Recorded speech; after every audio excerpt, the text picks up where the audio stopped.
नमस्कार। अच्छा, कभी ये सोचा है कि हनुमान जी की असली शक्ति क्या थी? मतलब आमतौर पर तो हम सब यही मानते हैं ना कि उनका बल, उनका पराक्रम वही उनकी सबसे बड़ी ताकत थी। पर क्या वाकई में ऐसा है? चलिए, आज इसी बात की गहराई में उतरते हैं। तो सवाल यही उठता है कि क्या सिर्फ उनकी शारीरिक ताकत ही उन्हें इतना महान बनाती थी? या फिर उनकी शक्ति के पीछे कोई बहुत गहरा रहस्य छिपा था? आइए इस रहस्य को समझने की कोशिश करते हैं। ठीक है, तो सबसे पहले उसी पहलू से शुरू करते हैं जिससे दुनिया जानती है। हनुमान जी को अतुलित बलधाम कहा जाता है। इसका सीधा सा मतलब है वो जिनके बल की कोई तुलना ही नहीं की जा सकती। उनकी शक्ति का अंदाजा तो इसी बात से लग जाता है कि बचपन में सिर्फ एक छोटे से बालक के रूप में उन्होंने चमकते हुए सूरज को कोई मीठा फल समझ लिया था और उसे निगलने के लिए दौड़ पड़े। सोचिए, ये उनकी अलौकिक शक्ति का कितना बड़ा प्रमाण था। और वो किस्सा तो सबको याद ही होगा, रामायण का। जब माता सीता की खोज करनी थी तो हनुमान जी ने एक ही छलांग में, जी हां, एक छलांग में सैकड़ों किलोमीटर चौड़े विशाल समुद्र को पार कर लिया और सीधा पहुंचे लंका।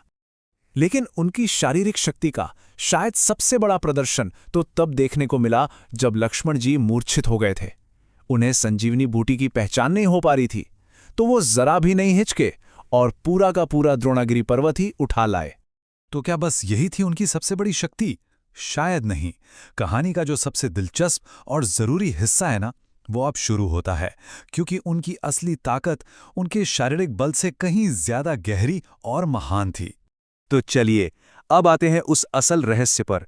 हनुमान जी की सबसे बड़ी, सबसे असली शक्ति थी उनकी प्रभु श्री राम के प्रति अटूट, निस्वार्थ और संपूर्ण भक्ति। सोचिए, इतने बड़े बड़े, इतने असंभव काम करने के बाद भी हनुमान जी में अहंकार का एक कण तक नहीं था। वो हमेशा बस यही कहते थे कि जो कुछ भी हो रहा है, जो कुछ भी मैंने किया है, वो सब तो बस प्रभु श्री राम की कृपा से ही संभव हुआ है। एक बार की बात है, एक सभा में किसी ने उनसे पूछ लिया कि आखिर आपके अंदर ऐसी कौन सी शक्ति है, आपके दिल में ऐसा क्या है जो आपको इतना बल देता है? अब इस सवाल का जवाब उन्होंने शब्दों से नहीं दिया। नहीं, उन्होंने कुछ ऐसा किया जिसकी किसी ने कल्पना भी नहीं की होगी। उन्होंने अपने ही हाथों से अपनी छाती चीर दी। और जब सबने देखा तो उनके हृदय के अंदर स्वयं प्रभु श्री राम और माता सीता विराजमान थे। यही था उनकी असली शक्ति का स्रोत। उनका पूरा का पूरा अस्तित्व ही अपने प्रभु को समर्पित था। पर बात यहीं खत्म नहीं होती। उनकी शक्ति सिर्फ भक्ति और बल का एक मेल नहीं थी। चलिए आगे बढ़ते हैं और देखते हैं कि कैसे इसमें विवेक और बुद्धि का एक कमाल का संगम भी था।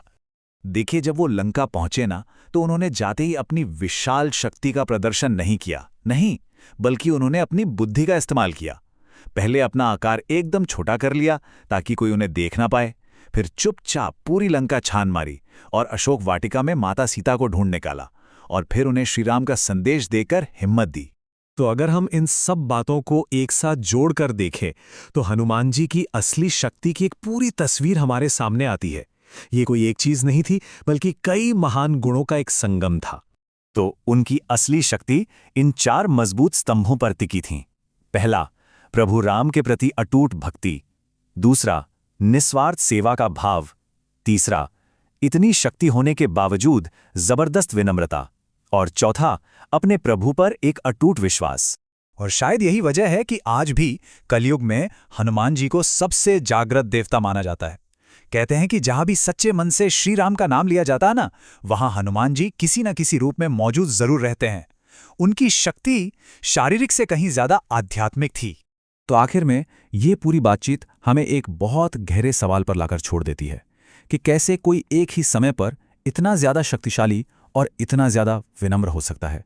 शायद सच्ची शक्ति का असली रहस्य अपने अहंकार को छोड़कर खुद को किसी बड़े लक्ष्य के लिए समर्पित कर देने में ही छिपा है।